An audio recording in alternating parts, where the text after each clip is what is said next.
Yes, I do. So it's obviously right that committee members are there to scrutinise and to challenge the evidence before them. But I think we did have a great opportunity yesterday to make the points about what gaming tax increases would mean for jobs, for growth, for investment in the UK, and of course, crucially, in Gibraltar.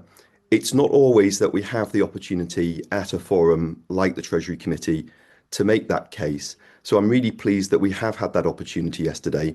And I think the message is being heard. And it's not just at the committee, it's elsewhere as well. So that was just one part of a much longer process of engagement from various people, whether that's the Betting and Gaming Council, the Gibraltar Betting and Gaming Association, or the government of Gibraltar.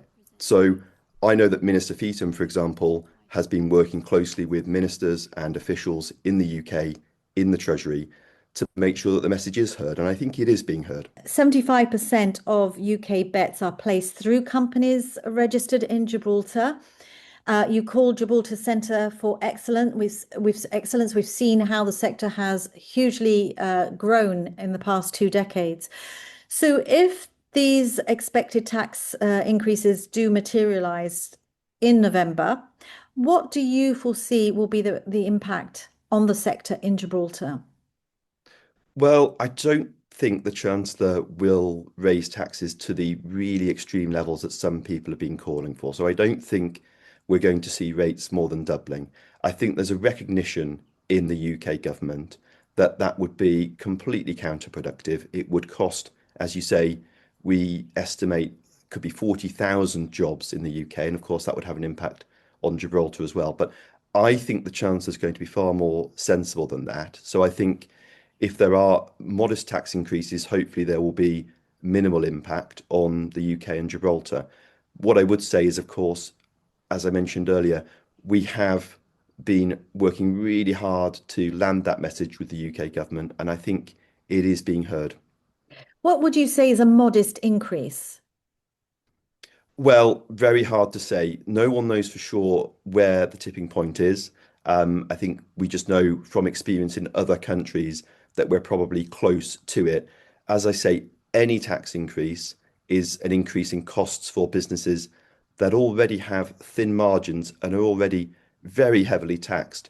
There was a bit of debate about this you may have seen in the committee yesterday, but when we look at gaming businesses in Gibraltar, when we talk to members of the Betting and Gaming Council, they have an effective tax rate, so the proportion of profit they pay in tax of upwards of 65%, often upwards of 80%. These are businesses that are already really heavily taxed, and that's why we're so worried about any increase. I think the idea that you can raise gaming taxes in the UK, take a little bit more tax from Gibraltar companies, and that will somehow solve the enormous budget challenge the Chancellor has, I don't think that works. And I think Treasury officials understand that. These taxes at the minute from Gibraltar businesses, Gibraltar gaming businesses are paying over £750 million a year of UK gaming taxes. Sounds like a lot of money. And I wish I had £750 million.